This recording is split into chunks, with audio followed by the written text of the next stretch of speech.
பலரும் பல ஆடம்பரமான ஆடைகளை அணியும் போது இந்த மனுஷன் மட்டும் உருவாக்குன ஆடை உங்களை கண்கலங்க வைக்குங்க. அது என்ன உடை, யாருக்காக அப்படின்னு சொல்லட்டுமா? பாஸ்டிமர் ஒரு பிரத்யேகமான ஜாக்கெட்டை தயாரிக்கிறாரு. இது பாக்குறதுக்கு குளிர் தாங்குற ஜாக்கெட் மாதிரி இருந்தாலும் இது வீடாகவும் மாறுதுங்க. முதல்ல இத பலரும் கிண்டல் பண்ணாங்க. பாஸ்டிமர் சொல்றாரு, என்னுடைய நெருங்கிய நண்பருடைய அப்பா வறுமையால தங்க இடமில்லாம குளிர் தாங்க முடியாம ஹைப்போதெர்மியா கண்டிஷனால இறந்து போனாங்க.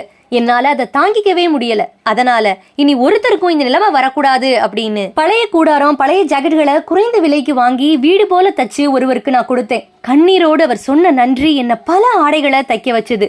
ஷெல்டர் சூட் அப்படிங்கிற அறக்கட்டளையை உருவாக்கி வீடற்ற நிலையில இருக்கிற 12,500 பேருக்கு உதவுனதோடு இன்னும் பலருக்கு உதவிட்டு இருக்கேன் அப்படின்னு சொல்றாரு இந்த மனுஷன். உண்மையை சொல்லட்டுமா, நீங்க செய்யற நல்லதை பார்த்து தட்டி கொடுக்க ஒருத்தர் வரமாட்டாங்க, தட்டி விட 1000 பேர் வருவாங்கங்க.